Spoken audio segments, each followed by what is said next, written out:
Well, it is now 4 o'clock. Welcome to Happy Hour with Alexis Van Hurkman. And I just want to point out that once upon a time, this was a proper single martini. That's how you could have two martini lunch without being completely annihilated. And my wife, Kaylin Rashke, ever the period fan of antiques, happened to have a set of proper martini glasses. And so this is today's martini. Pretty simple. Cheers. I'll have you know I use blue cheese stuffed olives because I'm a big fan of blue cheese stuffed olives. So, let me get the ball rolling. Yes, cheers, Amidala. So welcome. First off, and I'm going to switch over to using my brand new Steam Deck, my desktop. My name's Alexis Van Hurkman. I assume you know who I am since you're here. But I just wanted to point out that there is a pinned post on my blog, vanhurkman.com, as you see at the top here. If you go to this post, join me for a happy hour Q&A. This is where there is a form where you can submit questions to me if you have already signed up. I'm trying to make this simple for people, so if you've already signed up for one, you don't have to sign up again. But if you want to ask me a question, use this form. And I just point this out because I didn't get a whole lot of questions this week. And I can only talk as long as I got questions. So don't be shy. Send me your questions. Can't promise I'll get to them all in one episode, but I'll try to get to them all eventually. That said, I also want to point out that you all have this Q&A interface available via Zoom. If you want to send me a question via this interface, I'll go ahead and copy and paste them for later. So this is another way that you can give me a question right now. And if you like someone else's question, you can upvote it so I can know that that question is particularly special. So just wanted to let you know about that as well. So first things first, I want to give a big thanks again to Blackmagic Design, who is sponsoring this series and helping me basically defray the costs of Zoom.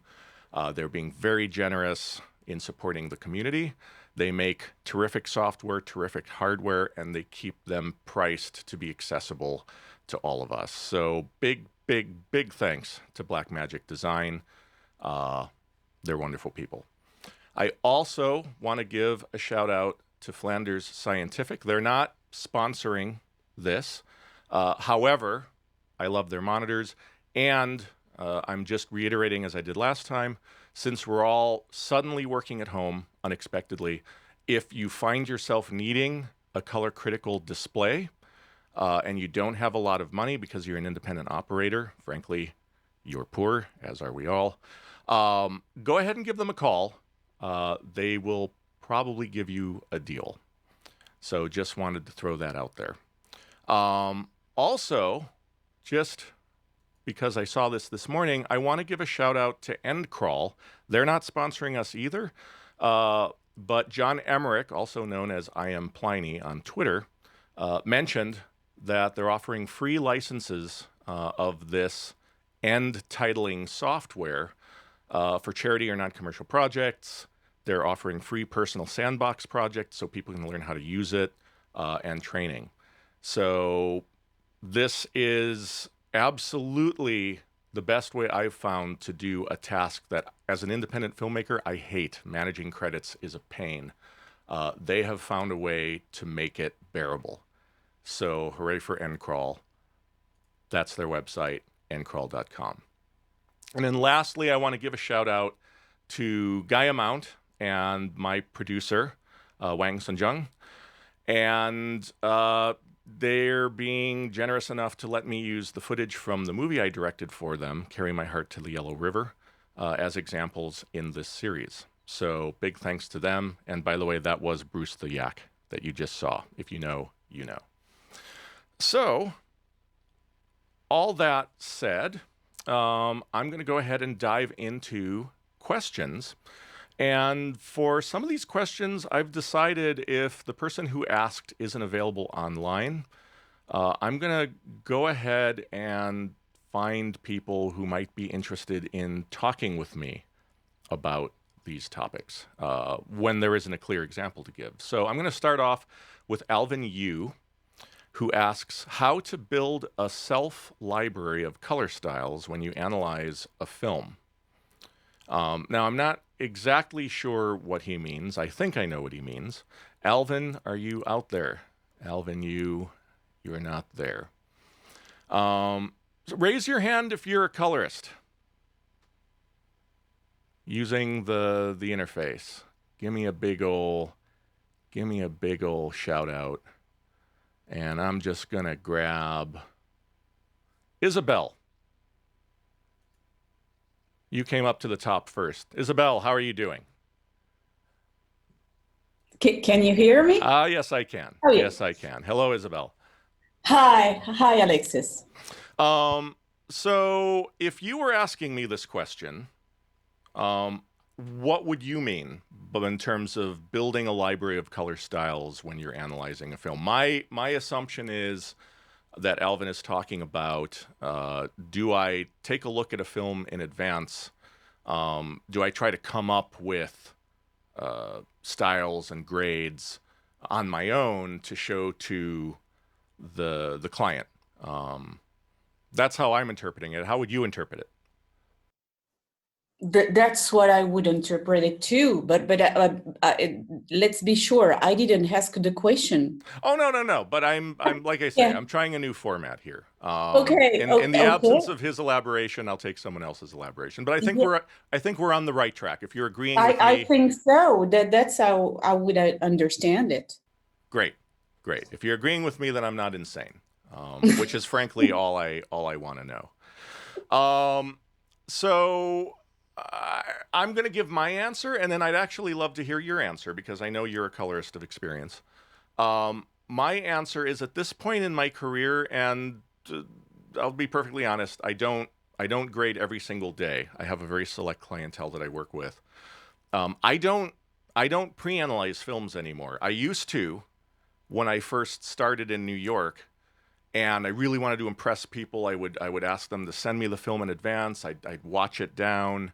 I'd come up with ideas. I'd come up with little grades. And then in general, what I found was most of the time, I would say 80% of the time, what I was interested in doing with it independently ended up not having anything to do with what the client wanted once we got into conversation.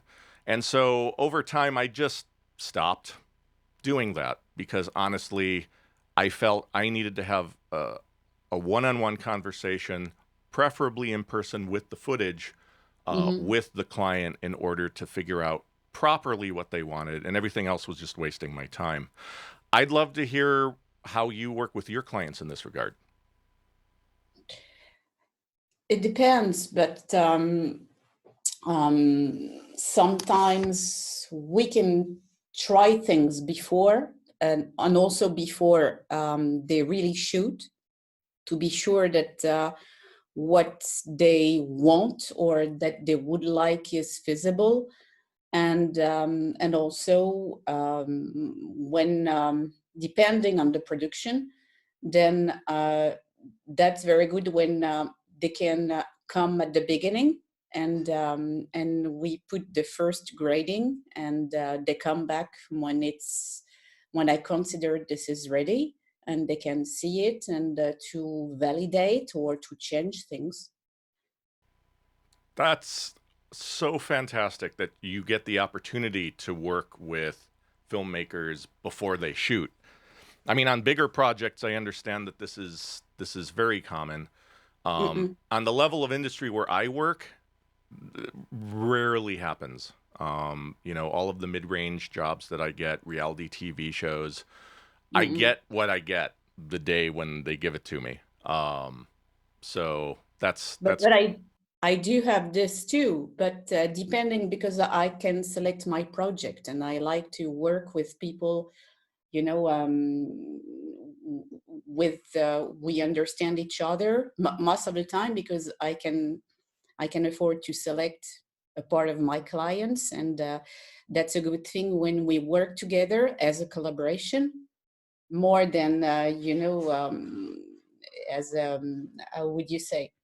Sorry, my English is Oh, falling apart. your English is infinitely better than my French. So no, you're wonderful. Very clear. So, So, so y- I'm curious how, what percentage of your clientele wants to work supervised one super. in Sorry, I person? didn't get it. What Yeah, in percentage of your person. In clientele still person. wants to work in person with you, Oh yeah, sitting to in supervise? person, Yeah. it would be maybe 75%. Okay. That's something that I've found has really been changing over Hmm. the years, and that hooks into this question for me, because for me, that first communication that I have with the client, whether it's in person or remote, is the most critical. And increasingly, even when I'm working on projects here in Minnesota, where the filmmakers are here in Minnesota, I ask, okay, so what day is good to start and have you come over? I've increasingly been getting, what do you mean? And I'm like, well, you want to come and supervise the session, at least for the first day, so we can set some looks. And increasingly, I'm finding filmmakers are reluctant. I don't have the time. Can you just send me some stills? Which, of course, I'm willing to do. But I would say my percentage of people who are willing to make the time to sit with me in person has really slipped down to like 25% of my clientele. So I envy you, you're 75%. I like working with clients in person. Yeah, that's what I like. And but the other case happens also most of the time when I do commercials, because the DPs are Oh, yeah. far away, Yeah. the directors are far away, they are not available for working. But for the rest, for fiction and documentaries, then they also prefer. But that's maybe the people I'm working with, and they like the way I work, and I like working with them. And it makes a certain difference with maybe some other people who can work in this part. That's good to hear. Well, this is way more fun than just answering a question on my own. So thank you for agreeing to be drafted to have a little My chat with pleasure, me. Alexis. My pleasure. And keep up your commentary on my cocktail pictures, please, because with it's always a pleasure delight. too. Yeah, that's a great moment. All But right. I'm waiting for the end of the confinement to try your recipes. Yeah, I have a sinking feeling it's going to be a little while. Yeah. But yes, I will fly out to Paris to pour you a drink. I promise you that.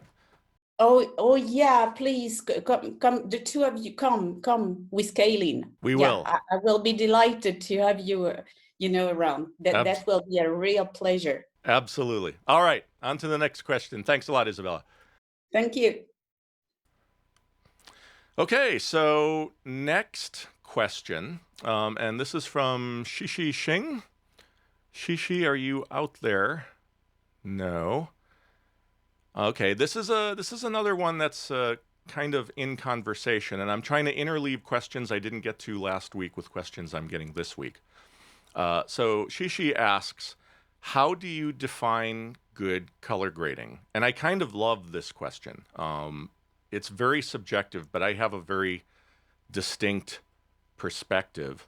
But again, I don't want to be just me, so I'm going to draft Mark Osborne.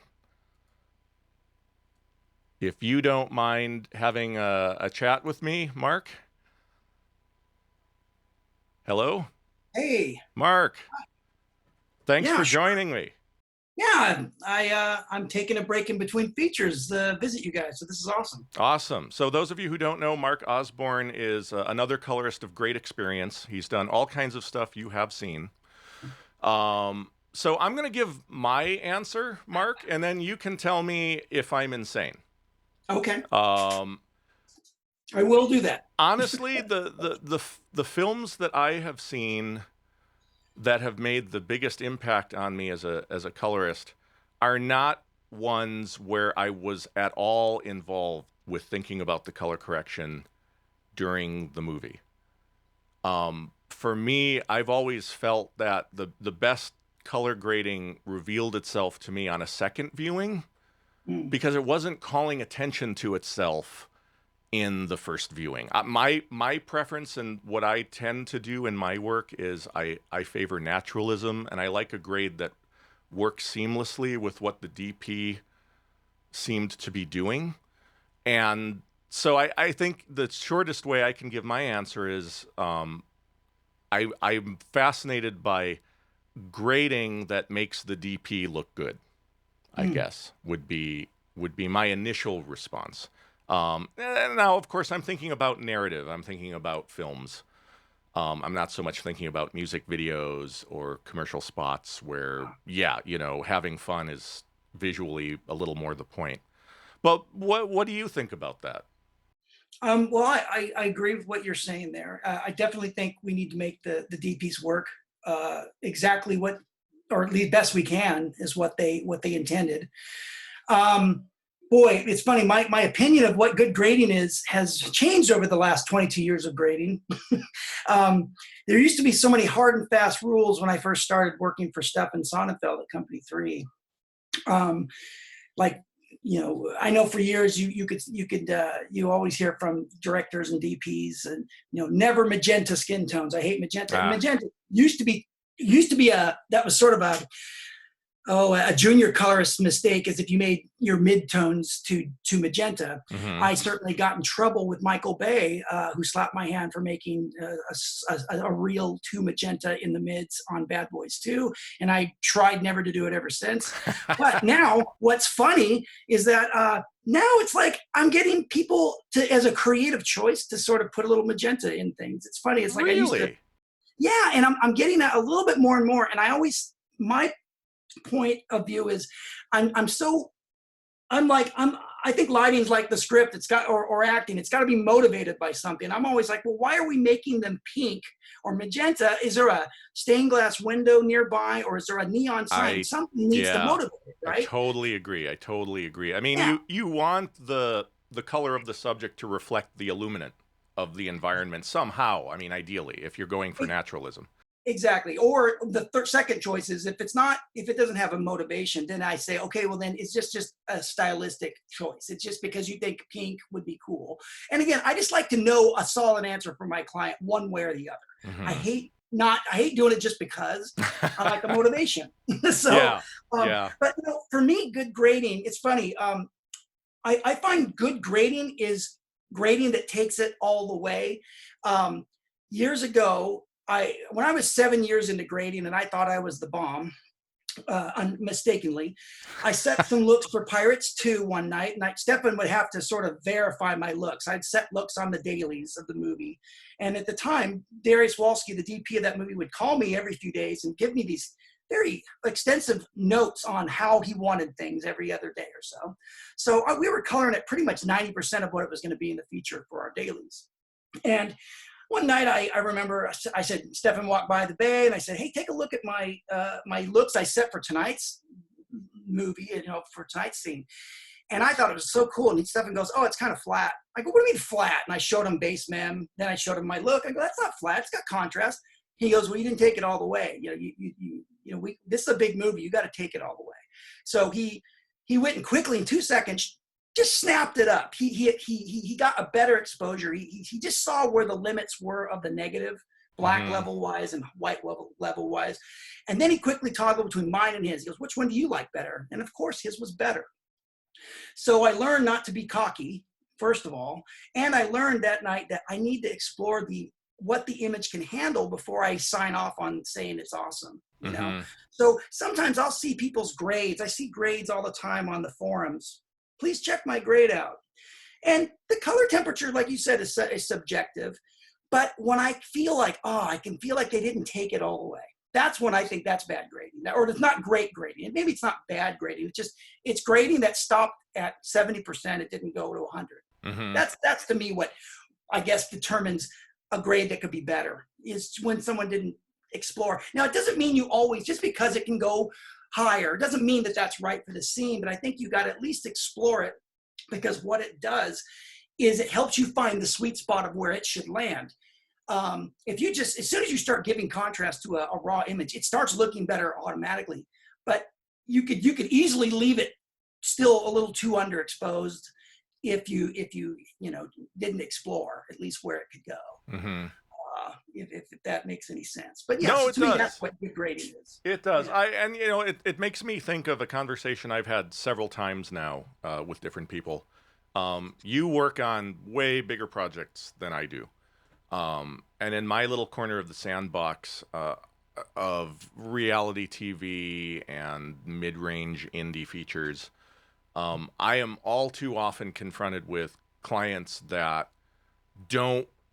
They're terrified of taking it too far, right? I'm sitting here going like, hey, look at this, and they're like, can you divide it by half, right? Can we reduce that? And I'm always like, yeah, sure. The client's always right. Right. But the one time that bit me, because I find I've kind of fallen into the trap of like, oh, whenever someone says I really want to push it, they don't really mean it, because the last 20 times they didn't really mean it. I was working with filmmaker Chui Hark in Beijing, and we were doing some tests for a film that I was up for. And the first day, he was, talking me through what he was interested in. I was trying some stuff, and I could tell he was not digging what I was selling. Mm. And by the end of the day, I'm like, oh my God. It was the first time in a long time I felt like I'm failing to get a response here. And that night I was laying in bed going, what am I doing wrong? And it dawned on me, he means it. When he says, I want more, he actually does mean it. So the next day I went in early, and this is how this relates to the previous question. I knocked out 16 hardcore looks that were all fun in all different ways. I had the one that I wanted, but I was curious to see where he was going to go. So he comes in, he takes a look at what I've done, and immediately he's into it, right? I see a smile on his face, I get the vibe, and he picked the one that I liked. And I was like, okay, I'm not a failure. Whew. Oh, God. That's cool. That's very cool. That's a good story. That's awesome. So anyway, no, it was great to hear your perspective from someone who gets to push it harder. Tell me this, just one last question for you, and then I'll let you go. What is a movie that's really impressed you with its grading that comes to mind that you've seen recently? Boy, it's weird. This is going to sound weird, me being a colorist. I don't pay a lot of attention to, as long as I'm into the story, I don't walk away thinking about the grade. Nice. So I agree. That's the way I am. So I don't feel so alone now. Well, another thing too is when I was asked a few years ago, what do you do when you're done grading after 10 hours a day? And I said, believe it or not, after I eat, I'll veg out to Netflix or a movie. And they're like, you still watch movies? I'm like, well, yeah, I'm a movie fanatic. I love stories. But what's so relaxing to me is I don't have to make decisions on the grade. Somebody else made them. And that's exciting for me, just to relax and watch the movie and get involved. But no, there's a lot of good movies out there that have some really nice grades. But again, like you said, the best grades are the ones that kind of didn't get in the way, and I was immersed in the story. Now, once in a while, it's appropriate for a grade to be a little more flashy and say, look at me. But as long as that's the director's intention. Again, I always felt Michael Bay's movies were a little bit like that, because he does the typical, the standard orange and teal, which again, orange and teal is a great combination that works together. It's been around for centuries. He just likes to push it to 11. So I always say, let's do an orange and teal that's not 11, but maybe an 8 or a 7. You have to know when to step on the gas and when to sort of ease off. All right. So you bring you bring up something that people joke about a lot online. And I have to ask, because you were kind of in the epicenter of orange and teal becoming Yeah. a thing, right? Right. Right. Did you all know that that's what you were doing when you were creating those movies? Like, were you sitting around going, wow, we're doing this very specific thing? Or was it just a natural evolution that you found through exploration with, Michael Bay early in his career? And then someone else said, did you know you guys are doing orange and teal? And you went, oh, that's what it's called. It's funny. I don't really ever recall. This is late. I started, in 97 in November at Company 3 when there were 7 of us. And I don't think I ever had a verbal conversation with Stephan about it. It was when I first started, I'll admit, I was so much more, it was all such a feeling and an eye thing rather than a technical thing. And over the years that I only learned to be more technical and involved. And I learned that there is a perfect marriage of technical with creativity. And it helps me be a better colorist now to merge the two. But yes, it was more just, let's make this stuff look awesome. And Stephan was kind of already doing the green, cyan blacks and the heavy yellow highlights. And I think people saw that, his clients, and everyone just started asking for it. So we just started doing it because it looked cool. But it's funny, for me, I reverse engineered my grading. It's funny, I did the first 5 years there, I was doing music videos and commercials, and we were just whacking shit out, okay? Whacking it out. And clients were blown away. But then when I signed up to do features with Stephan, it's funny, the DPs were like, just make my skin tone look normal. They didn't want to see that whacked out shit. They're like, can't you fucking, seriously, this is true. They're like, can't you fucking balance the picture? And I had to retrain myself as a colorist. I became a better colorist when I started making skin tone just look better, because I realized I can whack shit out later. Right. But my early nodes need to be solid. And then you can swap out different looks all day long after your base is solid. Nice. And the DPs want to see good skin tone. And then you got to get their permission to quote unquote whack it out. Once it's graded nice and you say, is this what you saw on the set? And they'll say, yes. But that day, the skies, it was a cooler day than I wanted. So warm it up. And then you get the permission to put the look on, Mm-hmm. So, but yes, it wasn't like a conscious discussion we had. We were just whacking stuff out because that's what the directors were digging and responding to. And then I've seen a lot of that orange and teal commentary over the years. And like I said, if you go back to great art and paintings, you see bluer, cooler shadows and warmer highlights. It's in our paintings. Well, and it's there. The first thing I always say when people start talking about orange and teal dismissively is, this is the continuum of naturalistic color temperature. Yeah. When you look at the lighting cast by the sun from early morning to late at night, it goes through that continuum. We're not making this up, right? Yeah, it's just, as you say, when you push it to 11, then it's like, I know what you're doing. Yes, it's like, again, Michael Bay's movies are more eye candy, and that's what you were paying to see. That's what he does really well. He actually really knows a lot about color. We found we learned a lot from him while we were doing those movies. And again, he's lighting. Remember, he's lighting his sets to go that way. We're just taking it further. Right. The only problem was he would always pancake make up his leading ladies, so they always looked already pretty olive skinned. Really? So when we would, I remember him getting frustrated on with me on the island, or it was either the island or Transformers 1, where I think it was Transformers, where one pushing his look into it, but of course it's making, because he had already had the beautiful girl from that movie, I'm forgetting her name right now, but her face was made up pretty heavily. So she started really blowing up like a tomato. Oh, God. So we always had to key her back. And when we asked him, we called him like second week of dailies on Transformers and said, hey, can you ease off the makeup on her? And Michael said, no. So we just had to keep a key to pull her back and just still give the whole surrounding that yellowy, treatment and the cool cyan blacks, Mm-hmm.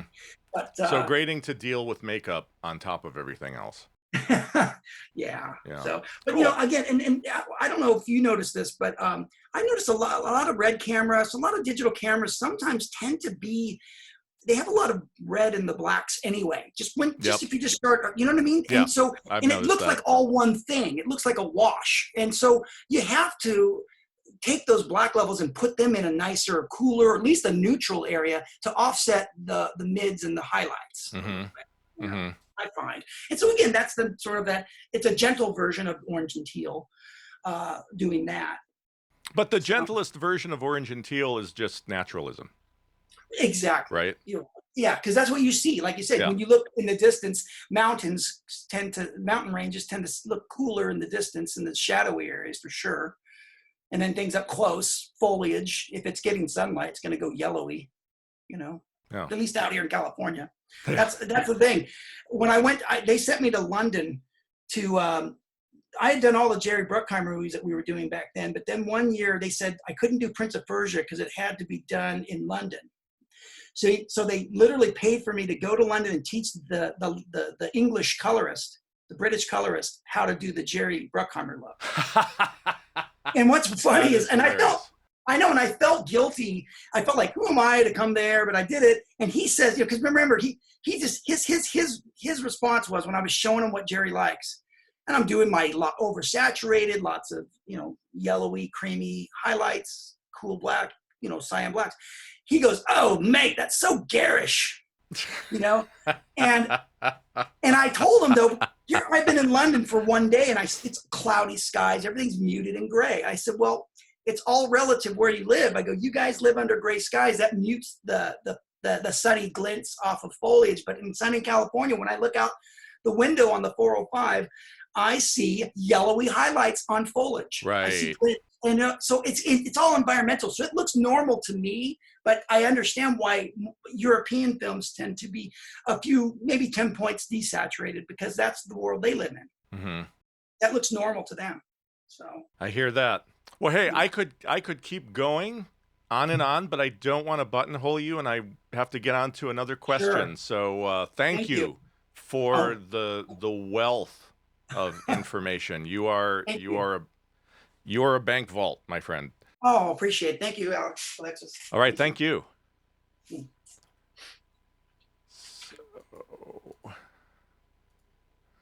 So, next question, and actually the end of the previous answer hands off nicely into the next question, which is Russell Harmon. Is Russell Harmon out there? Russell Harmon, there you are. Fantastic. Oh, I had you. There you are. Russell. Hi there. Hello. Welcome to the show. Thank you. So your question is tips for making skin tones look good, e.g. how far to deviate from the skin tone line, target exposure and saturation levels, useful secondaries, etc. So just could you tell me a real quick 2-sentence, who are you, what kind of work do you do? I do small independent adult video for the web, and I'm doing a lot of just grading single camera angles to look good kind of across the board. Okay. Without getting fancy shot to shot. Cool. And the more engaging I can make my skin tones look, the better. Gotcha. Well, my thing is generally if you've got well shot footage, and it depends on your DP. Honestly, a good primary grade should make, in my view, the skin tones look good and everything else look reasonable, assuming, a good job was done behind the camera. So, tips for skin tones looking good. I have put together a timeline with some skin tones. And I figured I'd just kind of run you through what I look for and maybe throw out the fastest adjustments that I make to just get a little bit of joy. So these are, and I always say this in front of classes when I teach, don't expect amazing grading here because it's really hard to grade and talk and, think about broadcasting all at the same time. So I'm going to jump to this grade right here. And all of these are pretty much raw from the camera with only a simple color space transform to move the images to basically what the camera operator would have been looking at through the eyepiece of their camera or on the on-set screen. So this particular image, I mean, like I said, I generally start out with trying to find a reasonably good primary that's going to suit the purpose that the filmmaker has. In this case, it's a little warm, it's a little green. I'm going to see what of those highlights I can bring back in. Maybe give the shadows a little more solidity. Bring up the gamma. Once I've set my primary with lift gamma gain in terms of contrast, I generally move to curves in order to really shape the shadows to be how I want them to be. And so I'm going to say that this is kind of a reasonable base for contrast. So now I'm looking at this, and of course I'm thinking these skin tones are way too yellowy orange. I don't want them looking like a giraffe, but really that's the whole scene. Now this could be evening light. It probably is, just looking at how everything is shaping up in the image. However it is, I know the issue is coming from my main light. So I'm just going to ease off of that to find a nice balance between too much and too little, because I don't want to make the image lifeless and dull, assuming they wanted some warmth. I just want the right kind of warmth. I don't want greenish warmth, greenish yellow warmth. And as I dial the general image in, you can see that just right there, his skin tones are coming into a nicer look. Now, of course, the caveat is I have no idea what the viewers' monitors at home look like. This could look horrible on your display. All I can say is it looks pretty good to me. So that done, once I'm kind of happy with the general overall look, that's when I move into, does anything need a more specific touch? I don't really want to do any more specific grading until I feel like I have a good solid primary grade. So that's kind of my universal tip for almost every question, is make sure you have a good primary grade. But looking at his face, it may still be a little yellow for my tastes, assuming I like the way the light is hitting everything else. So my sort of big tip for adjusting skin tones quickly, if you can get away with it, is using the hue curves. And in particular, there is a hue versus hue curve. Now, this isn't specific to DaVinci Resolve. Baselight has this. Most color grading applications have a curve like this. Mystica has it. And in the case of Resolve and most other apps that I'm aware of, you can sample the image to get the range of hues that you want to quickly adjust. And I love this tool because it's fast. So now I've got 2 points that are locking off all the other hues in the image, and then this middle point, which lets me adjust the hues within that range. And so if I drag this up and down, you can see what's happening. If I want to make his skin tones a little ruddier, and the thing about this curve is a little goes a long way. I mean, again, for this heavily compressed broadcast experience that you're getting via streaming, I probably have to push it a little bit harder for you to see the change that's happening. You know, I can make him look like a character in Star Trek if I want. But really, just a few pixels up is going to add just enough red to his flesh tone to give me a solid look. Now, you asked about the skin tone line. What application do you use? I'm curious. I grade and resolve and edit in Final Cut. Okay. So if I open up my vector scope and I'm going to go ahead and 2 times the zoom. And also I want to show the skin tone indicator. By sheer coincidence, this little wing of color analysis in the graph is right on top of that line. Now, I have consulted for companies making software about this line. I've talked to broadcast engineers. I've talked to other colorists, and I've written about it extensively because my whole thing about the skin tone line, and frankly, I leave it off these days more than I have it on. It's really good, I find, for people at the beginning of their careers because it gives them a confidence boost that they're in the zone. But the truth is, there's no such thing as skin tones should be on this line. If everyone's skin tone was on the line, the world would be a dull and uninteresting place. You know, people, depending on what part of the world they're from, depending on how much sun they get, just depending on random genetic factors, will fall either below or above this line by about the amount that you see me wiggling it. Now, the other thing to bear in mind is, as I was talking, as came out when I was talking with Mark, the illuminant is going to have a big impact on where naturalistic, attractive skin tones seem like they should fall.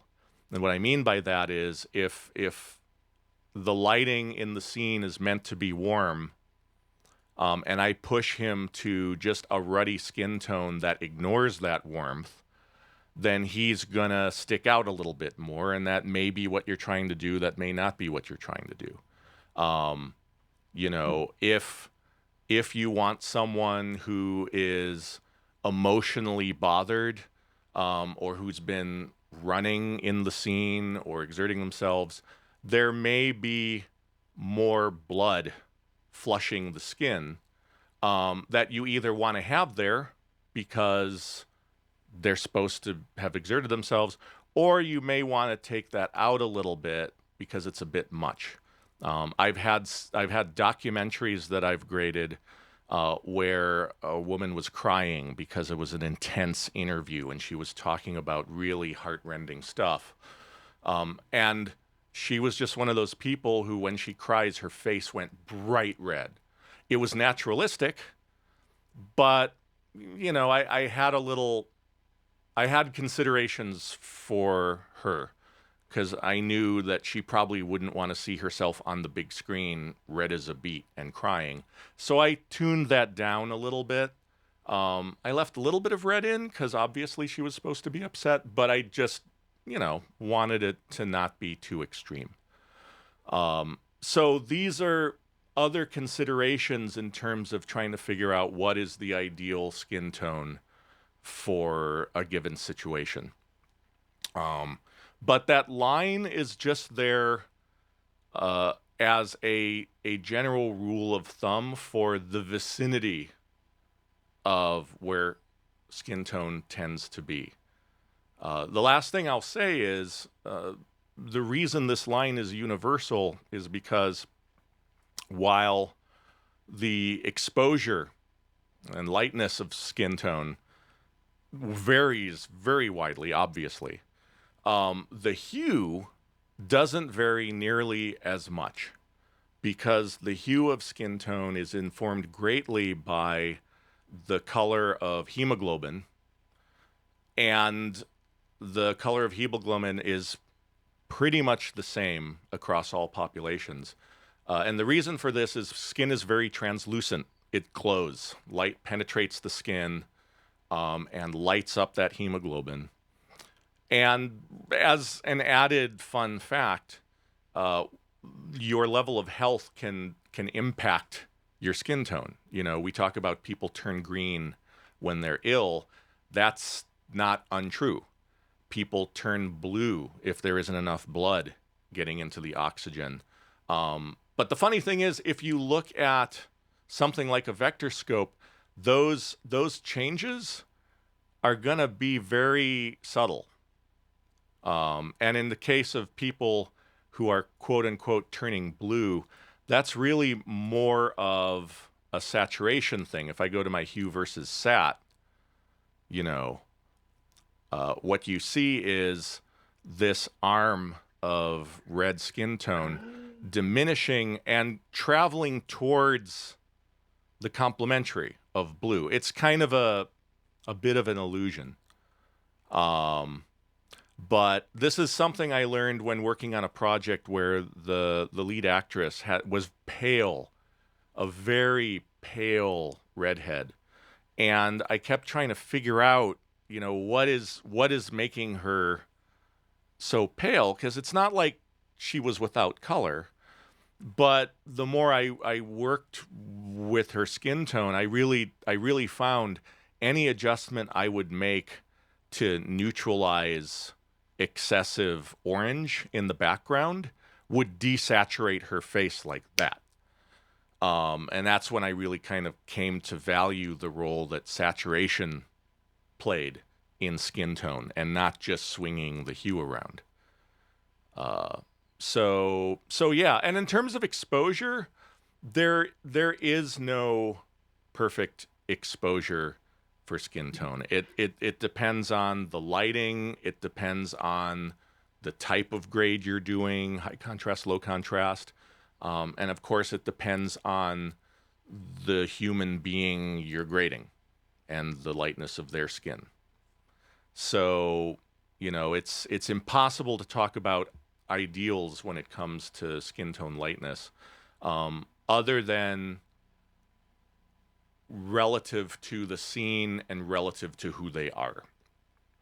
I will say that in general, unless you're doing something very stylized or the cinematography is extremely creative where people are in silhouette with maybe a stripe of light along the side of their face, in general, we want the audience to be able to see the face. And so if you drop exposure so precipitously that, you know, their face just becomes obscured, that's probably not going to be ideal for the subject. But what that level is going to be relative to their natural skin tone. So is that helpful at all? Yeah, that's helpful. The messing with saturation specific to hues is, I think, something I've only barely touched, and that gives me something to play with. Yeah, hue versus sat. I gotta say, I use that in just about every grade I do. Period, across the board, no matter what. Selectively controlling the saturation of different hues, I find, is an exceptionally powerful tool. Now, there's one more bit of advice I'll give you, and that is every once in a while, you'll run into a situation where someone just doesn't seem to have the right hue. And this is also where I should say, when I grade skin tone, again, this assumes that I have a calibrated display, which I do, and every colorist should. But if you have a calibrated display that you trust, I base my decisions about skin tone 75% on what I see on my monitor, and 25%, you know, keeping a quarter of an eye on the scopes just to make sure that I'm not doing anything crazy or something hasn't gone wrong with my monitor and my scopes are showing that, you know, this is haywire, this is out of whack with what I'm seeing. But the tip I'll give is, that oftentimes if you've got a problem with a skin tone that you just can't correct, it may be that it's simply too saturated. You can swing the hue around as much as you want, and it's never going to look right because the problem is it's just too colorful. And so that's a way I can save you a little bit of grief down the road. And it's something I think every colorist learns with experience. But you know, by and large, using hue versus hue, especially on the documentary work that I do, is, I would say, 8 times out of 10 all I have to do. I don't find myself having to go the extra mile if I reset this, of pulling a full-blown, you know, HSL key to go ahead and make that. Oh, that's not what I wanted to do. I wanted to adjust width. To make that adjustment. However, in instances where somebody is standing in front of, say, wood paneling, or they're standing in the middle of a desert of dirt, dirt and wood, I should say soil and wood, are so close to human skin tone. And I really, like, I directed a movie that took place in the desert that I did my own grading for. And oh my God, it was a nightmare trying to make selective adjustments to faces, because any key I tried to pull or hue versus hue curve I tried to adjust would always hit the dirt. And I had to pull like these really intense keys with windows, you know, to garbage mat out the rest of the scene to make it work. So in those instances, yeah, you probably will have to move to using a qualifier, but yeah, that's my general tip. Any other questions about this? That's good for me. Thank you very much. Cool. Well, thanks a lot, Russell. Good question. And I will say that clients in particular, will twig to things they don't like about skin tone faster than anything else. Everybody cares about what the actors look like, what the talent looks like. It's what we're looking at. It's people like to watch other people. So it's good to exercise control. Okay, next question. Jamie Dickinson. Is Jamie Dickinson out there? Oh, he had a really good question. I wanted to talk with him about it. But I'll just go ahead and take this one on my own. Because his question is, actually, let me go full screen a little bit. His question is, can I show color management convincingly look like a good starting point? Because using color management often presents images that look worse initially. So this is an excellent question, not the least of which because it's a question I get a lot.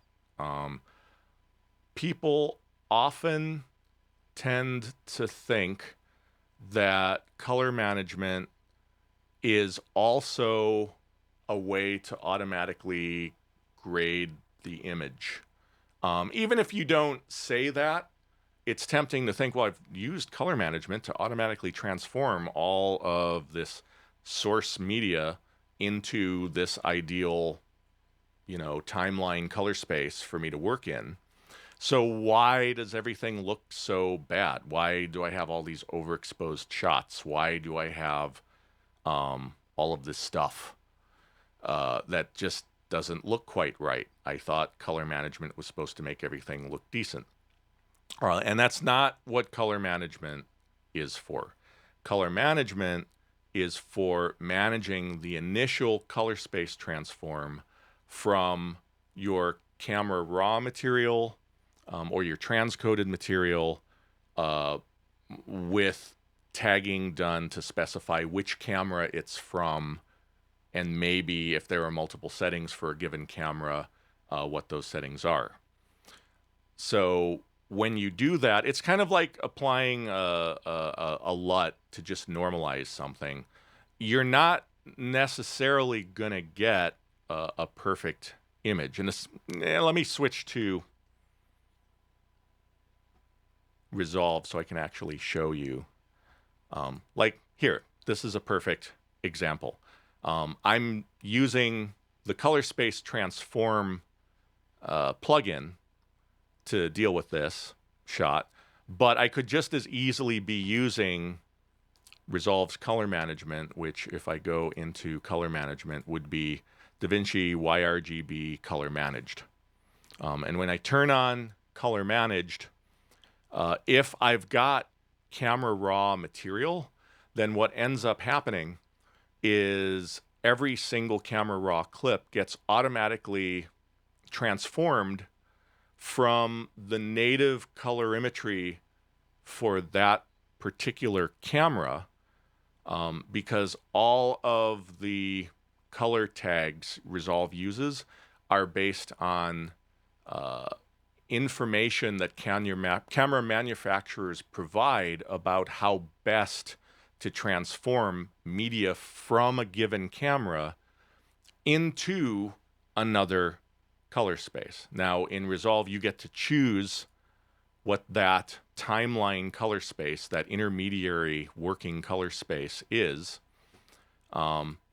Here, I'm just doing the same thing using the Color Transform plugin, and I'm going from the Blackmagic film camera settings to simply Rec 709 with a gamma of 2.4. And when I do that, the first thing I see, and I'm going to switch to showing the parade, you can see all my highlights are blown out. This looks kind of yellowish. It's, you know, this is not a grade. This is raw material. And that's my ultimate answer to this question is color management is giving you properly mapped raw material for creating a good grade. It doesn't create a good grade all by itself. Sometimes you get lucky if the dynamic range of the source media isn't huge, and you can get a really nice looking image right off the bat, depending on how it was exposed. And sometimes you don't. Sometimes you get something that looks like this. But the point is, if I dial this down, you can see that all those highlights are actually up there. And actually, if I dial this back down, you start to see that it's looking pretty good. Now, last week I showed how to use tone mapping to deal with extremely wide latitude material. And, you know, it's up to you whether you want to deal with this automatically or whether you want to deal with this manually and exercise more control. But if I use tone mapping, and I'll just use simple tone mapping, right off the bat, the built-in tone mapping algorithm drags all that overexposed image detail back into the picture and gives me something that's much more reasonable looking, right? My color isn't oversaturating, my highlights aren't blown out. But again, this isn't a good-looking image.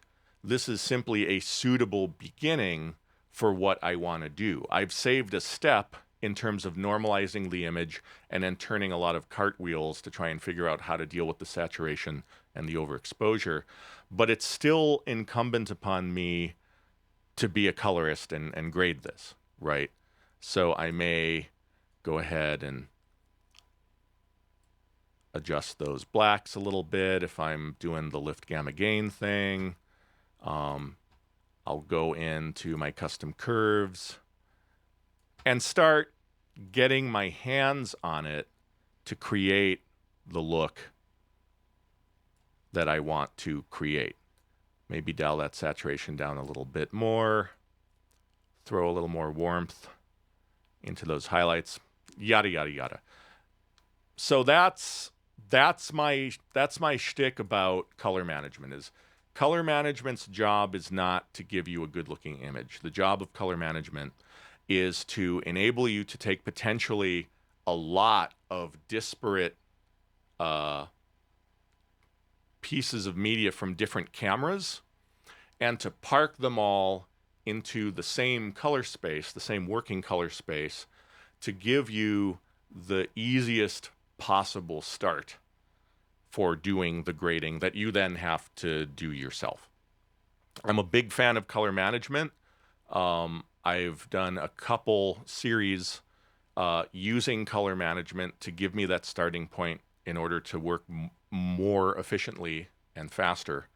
And generally speaking, I prefer color management to manually assigning LUTs by orders of magnitude. I prefer this workflow.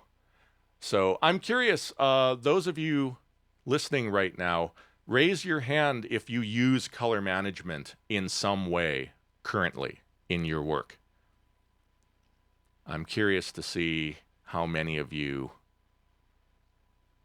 do. So I'm seeing 1, 2, 3, 4, 5, 6, 7, 8, 9, 10, 11. I'm seeing 11 people out of 34. So that's actually pretty good. I've been talking up color management for so long, I start to despair that anyone's ever going to start using it. But those who use it know what I'm talking about. It doesn't solve all your problems, but it solves the problems it does solve very well. So that's that. Next question. Stephen Lee. Is Stephen Lee out there? Yes. Stephen, I'm letting you talk. Are you there? Yep, right here. Hello. So I'm really glad you're here to ask this question in person because I'm not exactly sure what you're talking about. So your question is, what are some best practices using panels with Resolve? Well, a little bit about that. I actually just picked up the micro panel, the Blackmagic design panel for Resolve. I'm just starting to get working on it, and I'm finding it not as intuitive. You know, doing certain things like adding nodes. I don't think you can add nodes with the micro panel. I'm just looking for some ways of So full disclosure, I don't have a micro panel,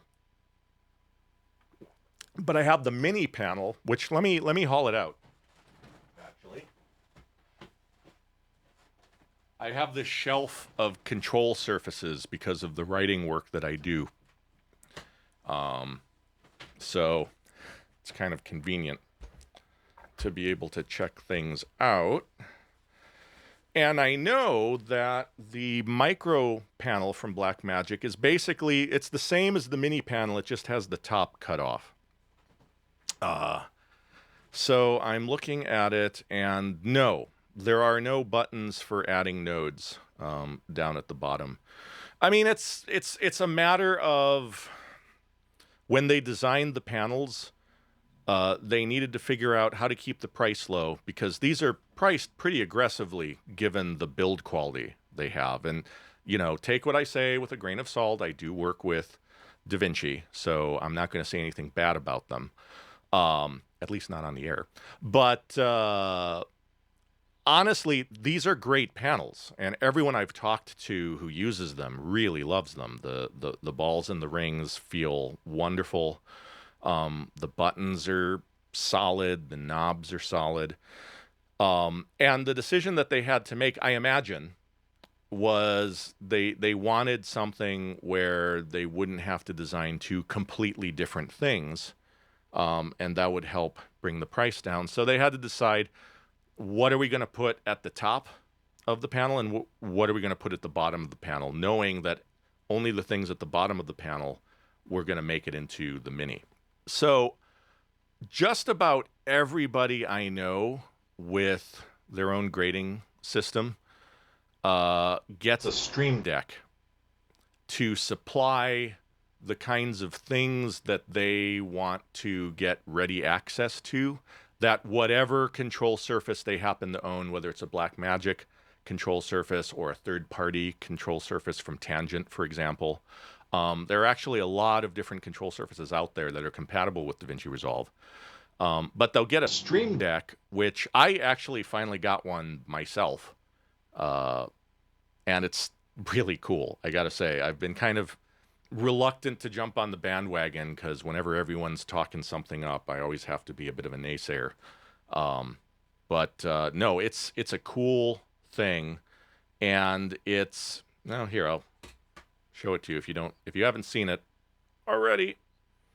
It's basically just a little remappable button array, and the software for customizing it is drop dead simple. And there are people out there in the world, I know Joey DeAnna is one of them, who have created some presets that you can probably get made available to you. But anyway, this is one way you can get some of the functionality that was reserved for the Mini alongside the Micro. So if you find yourself wanting to work faster by instantiating nodes via buttons, this is a way you can do it. So there's nothing you're missing. They just had to make some hard choices about what to do. And I know one of the thoughts that went into the Micro panel was wanting to create something more compact for DITs, for example, to have on their cart. And you know, DITs are probably most of the time doing simpler grades. They're not doing the kind of 20 node, you know, masterpieces that a colorist in the suite is necessarily going to be doing. So I can see why they made that decision.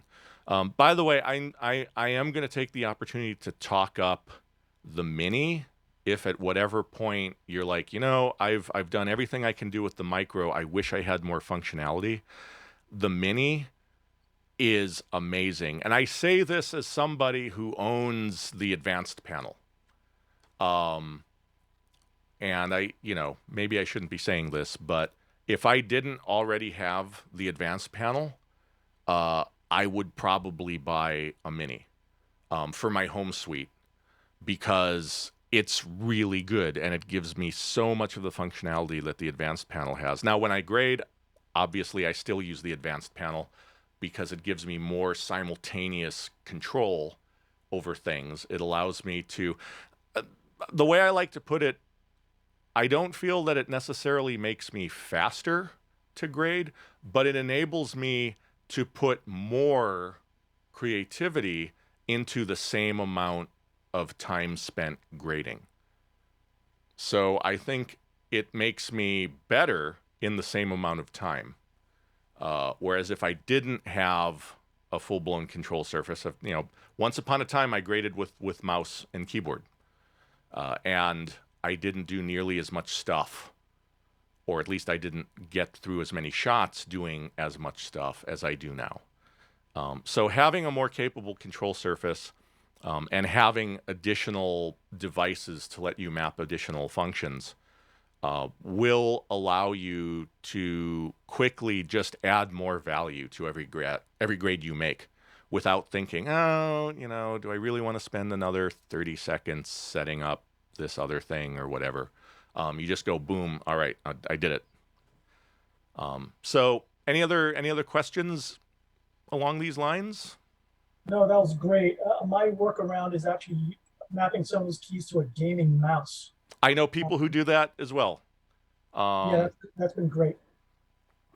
I also know people who have those, they're not gaming mice, but they're those sort of, you cradle your hand in them and it's a gaming keyboard. Yeah, I mean, all of those things are cool. And the thing I tell people when they first get started working with a control surface is that it's very much, at least for me, I find it's very much like playing an instrument. Since I don't grade continuously, I have spurts of work and then I'll go a couple months without grading anything. I definitely find that after a couple of months, I come back on a job, and that first day, I'm kind of relearning how to use my control surface quickly because I've just fallen out of practice. The muscle memory is a real thing. You want to develop that muscle memory before you really start working quickly. And you know, if you can, people get a control surface, and at first you're slow because you're learning where all the buttons are and what menu do I have to press, and But once you go through that learning period, that's when the speed comes in. Once you're able to just go, okay, this button, turn that knob, dun, reset that. Okay. So yeah, don't feel bad if you have an enforced vacation from grading because of our current situation, and then you come back in a month or two, and you're like, God, I used to be fast at this. Why am I so slow? I think everybody goes through that. Thank you. Thank you. Okay, so next question. David Adamitz. Is David Adamitz out there? I am not seeing David Adamitz. So this is an interesting question. And again, I'll take this one solo because David Adamitz asks, what simple adjustments can beginners and intermediate colorists make that will dramatically improve their workflow and or grade? And I gotta say, I feel a little bit like sometimes I only have two pieces of advice to give. And my answer to every other question is the same as the other questions. But let me jump into a timeline that I made specifically for this, just with a selection of different shots. Because I watch a lot of stuff on YouTube just like everybody else. And when I see YouTube creators that have something that could have looked better, it's usually the same stuff. And it's just the basics. There's no real rocket science about the fundamentals of grading. Everyone's doing the same stuff. It's just learning how to do it quickly and gaining a bigger repertoire of knowing how to solve different problems. But, for instance, I've got this clip right here, and how am I going to grade it? Well, first off, I know that this is a log encoded image from a red camera. So I'm going to go ahead and just use my color space transform. And actually, here, I'm going to show a little tip for those of you who haven't learned how to do this yet. If I go into my faces and skin tone, I am going to choose this grade because it's from the same camera. And I'm going to choose this node, and I'm going to copy that node's stuff. And then I can go back into simple adjustments, and I can paste it. So I can copy any one node's settings and paste it into another node to just quickly jump forward. So quick little tip, if you didn't already know that. The initial grade, obviously, is not perfect, but, this could be any image you get from any source. How do I make this look better? Step 1, adjust the contrast. Step 2, adjust the color temperature of the ambient lighting, and see where you're at. Do a primary grade. So most interfaces out in the world for video have a lift gamma gain sort of interface. So that's usually where I start. All of these things can also be done using curves. If you're working in Photoshop, the principles are the same, pretty much.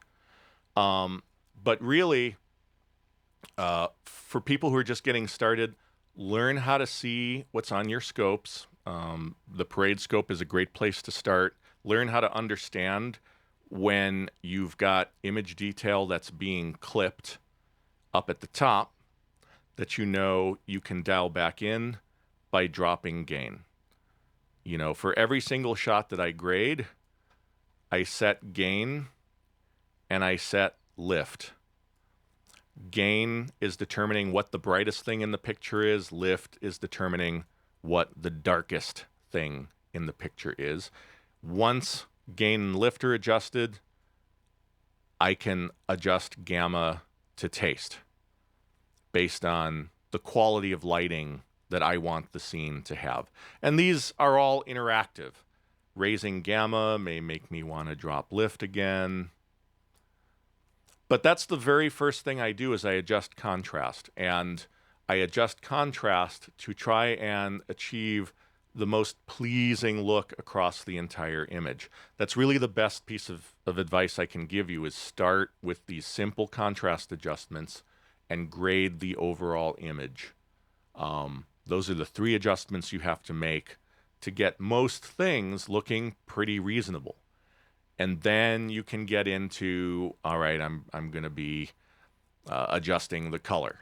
You know, maybe this is too blue a day.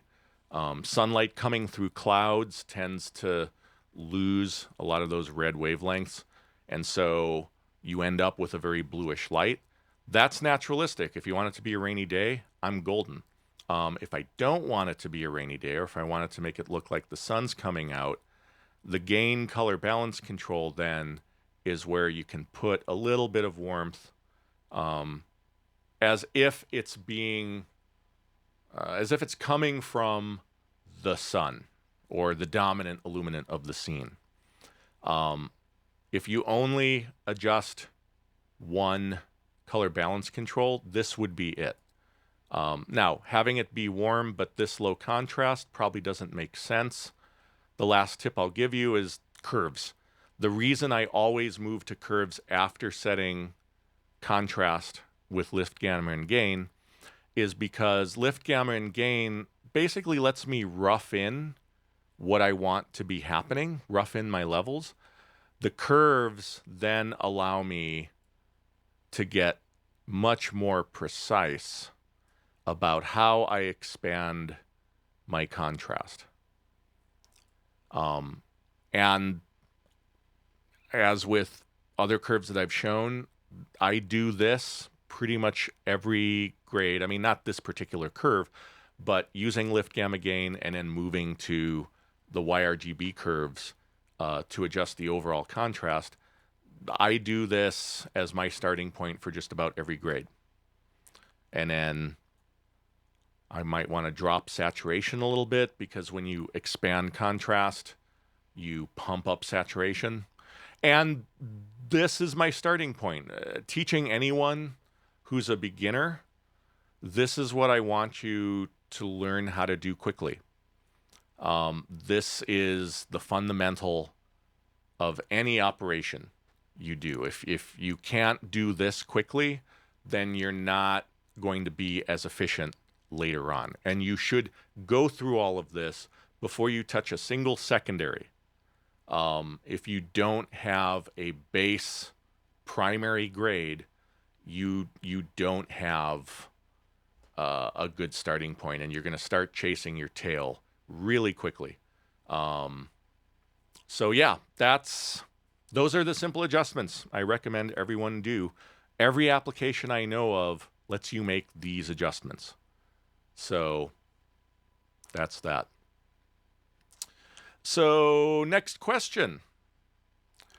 Ray Zhang. Sometimes the colors of clips exported from DaVinci Resolve look different from other players. If so, which one is correct? Is Ray out there? Ray, are you out there? You are not out there. So I'll go ahead and answer this, and then actually I'll, you know what? Joe, I'll bet you have all kinds of things to say about this. Joe Owens, are you there? There we go. I just needed to find the unmute button. Yes. So I'm going to give my answer, and then I'm going to get your perspective, because I know you work on a wide variety of different kinds of programming with different destinations. So my answer is, it depends on the player, And when it comes to players, we are all victims, and there's virtually nothing you can do. In general, if you've set up your suite correctly and you're grading with a calibrated broadcast monitor and things look right on that monitor and you render that out for web playback on whatever given system, you know that you've handed off the correct color. The color coming out of Resolve should be correct unless you've inadvertently tweaked the wrong setting or, something else is going on. But assuming Resolve is working correctly and your display is calibrated correctly, that output should be the right output. And then if it looks different in Safari, or if it looks different in Firefox, or it looks different in VLC Player or whatever, what you're seeing is the image processing that those applications impose upon stuff that, the best you can do is go, well, if I'm doing something specific to a platform and this platform is going to do something, then I could preemptively address that in Resolve. But now I'm making something that's only going to look good on that one platform, and it's going to look different everywhere else. So that's my response. Joe, what do you think? Yeah, take it away, Joe. It's not for nothing that I think one of the top sticky topics on the Blackmagic Resolve forum has something like 85,000 or 90,000 views, and it's basically on this topic. Yeah. And, this kind of breaks down into two categories. Are there gross differences or are they small differences? And small differences, can be basically just screen differences. Maybe you're calibrated to a different color space, sRGB versus 709 versus something else. And then there are the gross differences where, no, my contrast is completely hooped. And the first thing that basically I think all of us think about is well, is it RGB 444 or is it CBCR 709? And what's your calculation space between where black and white are supposed to be? It's supposed to be like 0 and 100, or is it something like, the old NTSC pedestal where your blacks are elevated? Right. It's a really long and convoluted argument, and there are at least as many factors, leading to, your, hard-fought output to put everything within, 1% of where you want it to be, and then it winds up being someplace else. It's near and dear to my heart because I do a lot of remote grading, and then I post the Hightail markup preview, and people, do their circles and arrows and ask for, comments. And this is too green, this is too purple. I have one client that their monitor is green, and and they will not get off that monitor, right? They insist on watching it on that as monitor. far as they're concerned, that's it. This is what everybody in the world's going to be watching, and if it's green here, it's green everywhere. Oh God, that's the most painful thing. And that's I'm fond of saying this sort of thing isn't a technical issue, it's a social issue, right? There's nothing you can do to fix that other than somehow split the difference in his favor and hope you get away with it. Yeah, I really try to avoid that, because eventually where this program is that I'm trying to finish up and release to a broadcaster or a distributor or a streamer or something like that, is that it does have to be correct, and not just for the client. Right.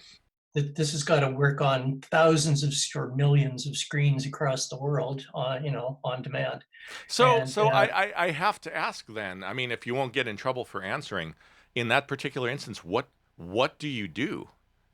How did you resolve that? Well, I at first... And feel free to take the fifth if you have to. Yeah, well, no, the fifth has been consumed. Cheers to that. Yeah, I'm down at the bottom. I see rocks. I'm at the bottom of my Manhattan here, and I see we're at like 3:34 my time. So anyway, no, I tried to discipline the client first. Uh-huh. And you know, unless you show up at their place with a probe and you demonstrate that, yeah. And basically, even my iMac, I use, you know, like my probe, and I use CalMan, and even my iMac is calibrated, so it's like a double check. And when I upload a preview, I go look at it on my iMac, and I go, well, you know, on a calibrated screen, it's right. Maybe the contrast is a little bit different, but I've got the screen here turned up right, which is another thing that people think they should do, is to turn it up to the nuts, which is not correct.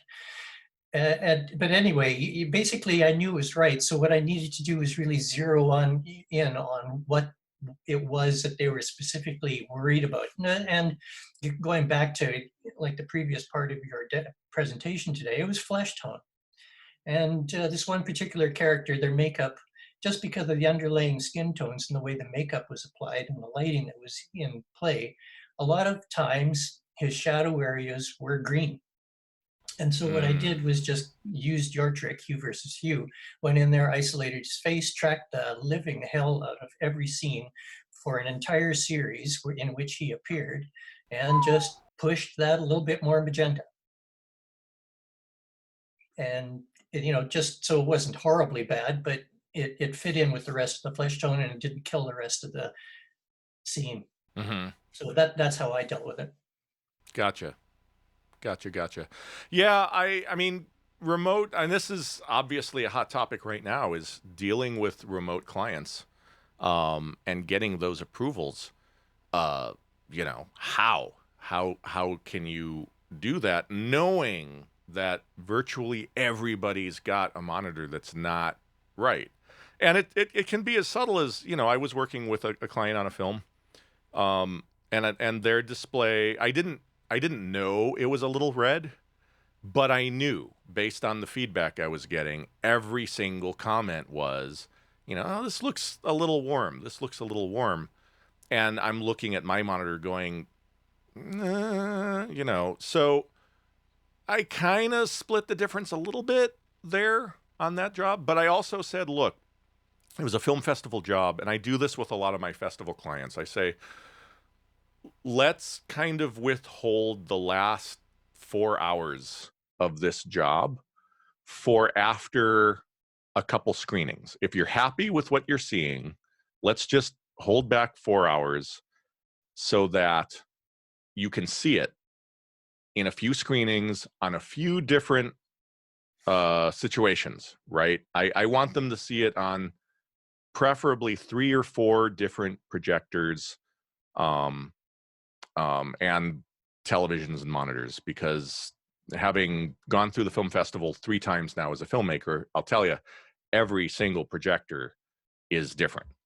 Film festivals are doing the best they can with limited resources, and they're not necessarily playing things with the best calibration or necessarily with the appropriate calibration for what you're giving them.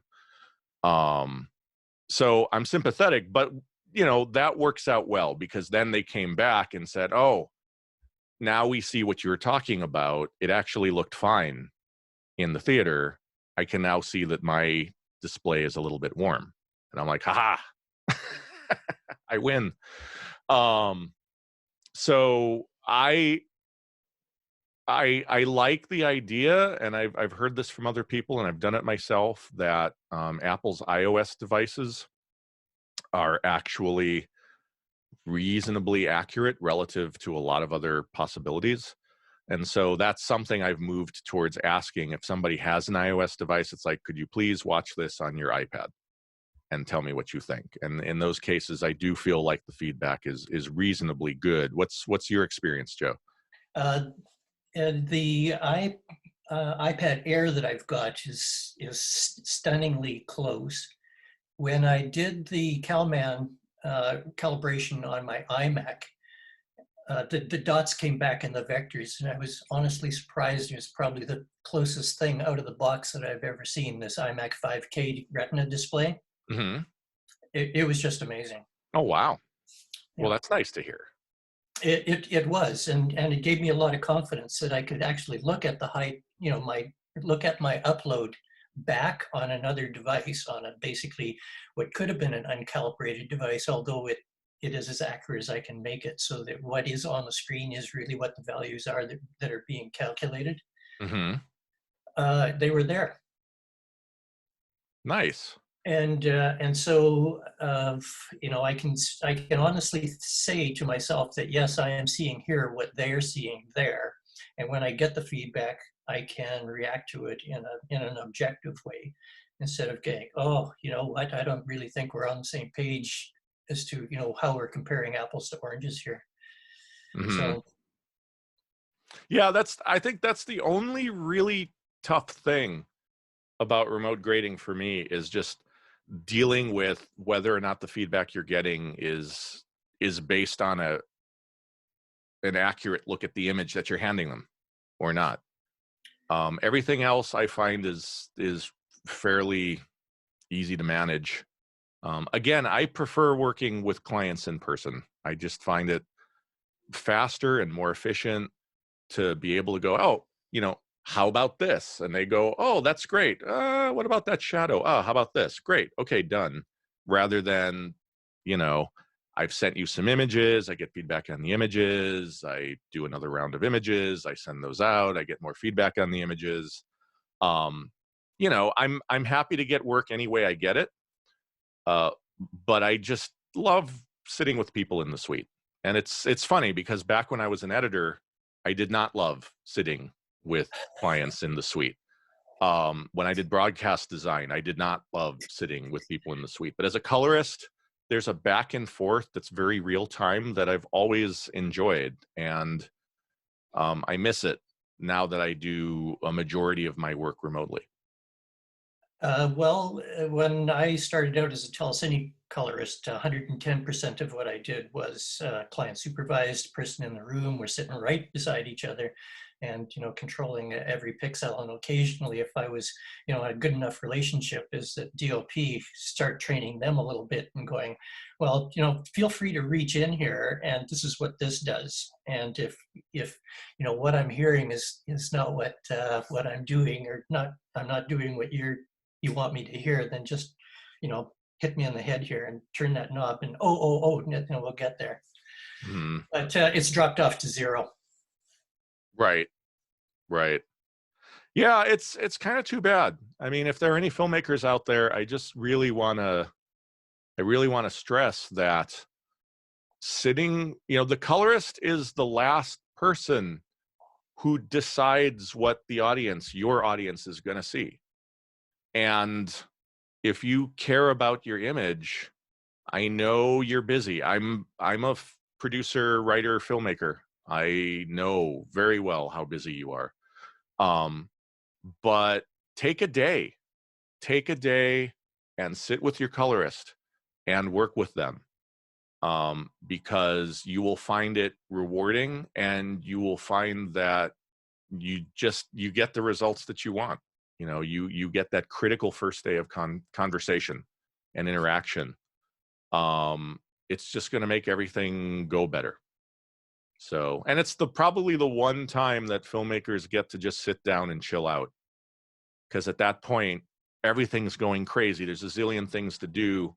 And I don't know how many filmmakers I had in New York when I was working in New York that would come in, they'd work with me. And once they were kind of happy, we fell into a rhythm. I had reversed engineered their aesthetic.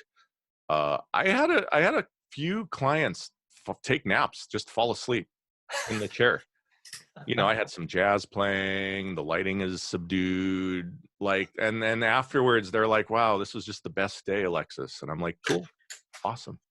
So Yes, there were moments like that where producers are, this is my absolute favorite part of this whole process, and it's great. And you know, you're on the same page, you're looking at the same thing. There's none of this looks different than when I left the suite, or I don't know what you're looking at, but what arrived here is like, I don't know what this is. You know, none of that argument.